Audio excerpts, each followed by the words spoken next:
সবুজ পাহাড় আর নীল আকাশের মাঝে এক ছোট্ট গ্রাম ছিল। সেই গ্রামের ঠিক পাশেই ছিল এক রহস্যময় বন। দিনের বেলা বনটা ছিল পাখির গানে ভরা, আর রাত হলেই আলো ঝলমল করত, যেন অসংখ্য জোনাকি একসাথে নাচছে। গ্রামের মানুষ বিশ্বাস করত, ওই বনে থাকে এক দয়ালু পরী, যার নাম আলিয়া। আলিয়া ছিল আলোর পরী। সে কারো ক্ষতি করত না, বরং যাদের মন ভালো আর সাহস সত্য, তাদের সে সাহায্য করত। কিন্তু পরীকে কেউ সহজে দেখতে পেত না। কেবল বিপদের সময় সে নিজে থেকেই সামনে আসত। গ্রামে থাকত এক মেয়ে, নাম তার রুনা। রুনা খুব গরিব ছিল, কিন্তু তার মন ছিল বড় আর সাহস ছিল অটুট। প্রতিদিন সে তার অসুস্থ মায়ের জন্য জঙ্গল থেকে কাঠ কুড়িয়ে আনত, নদী থেকে জল এনে দিত, আর রাত হলে মায়ের পাশে বসে গল্প শোনাত। একদিন ভয়ানক ঝড় এলো। বৃষ্টি আর বাতাসে গ্রামের অনেক ঘর ভেঙে পড়ল। রুনাদের ছোট কুঁড়েঘরটাও ভেঙে গেল। সেই ঝড়ে রুনার মা খুব অসুস্থ হয়ে পড়লেন। গ্রামের ওঝা বলল, বনের ভেতরে একটি বিরল ফুল আছে, যার রস খেলেই রোগ সারে। কিন্তু সেই ফুল পাওয়া খুব কঠিন। ভয় পেলেও রুনা হাল ছাড়ল না। মায়ের জন্য সে ঠিক করল, যত কষ্টই হোক, সে ফুল খুঁজে আনবে। পরদিন ভোরে সে বনের দিকে রওনা দিল। পথ ছিল অচেনা, গাছগুলো ঘন, আলো কম।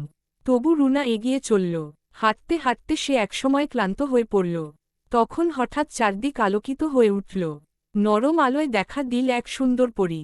তার চোখে ছিল মমতা আর কণ্ঠে ছিল শান্তি। পরী বলল, ভয় পেও না রুনা, আমি আলিয়া। তোমার সাহস আর ভালোবাসা আমাকে এখানে এনেছে। রুনা অবাক হয়ে পরীর দিকে তাকাল। সে সব কথা খুলে বলল, মায়ের অসুস্থতা, ঝড়ের কথা, আর সেই বিরল ফুলের কথা। আলিয়া মন দিয়ে সব শুনল। আলিয়া বলল, ফুলটি আছে বনের গভীরে, কিন্তু পথে অনেক বাধা। তুমি কি প্রস্তুত? রুনা বলল, আমি প্রস্তুত। মায়ের জন্য আমি সব পারি। পরী মৃদু হেসে বলল, তবে আমার হাত ধরো। এক মুহূর্তেই তারা বনের গভীরে পৌঁছে গেল। পথে তারা দেখল, কাঁটাঝোপ নিজে থেকেই সরে যাচ্ছে, অন্ধকারে আলো জ্বলছে। শেষমেশ তারা পৌঁছাল এক ছোট্ট ঝর্ণার কাছে। ঝর্ণার পাশে ফুটে আছে সেই বিরল ফুল, সাদা পাপড়ি আর মাঝখানে সোনালি আলো। আলিয়া ফুলটি তুলে রুনার হাতে দিল। বলল, মনে রেখো, এই ফুলের শক্তি আসে ভালোবাসা থেকে। যদি তোমার মন কখনো খারাপ হয়, শক্তিও কমে যাবে। রুনা মাথা নাড়ল, চোখে তার জল, কিন্তু মুখে দৃঢ়তা। পরী বলল, এখন বাড়ি ফিরে যাও। আর কখনো যদি মন ভেঙে যায়, এই বনের কথা মনে করবে।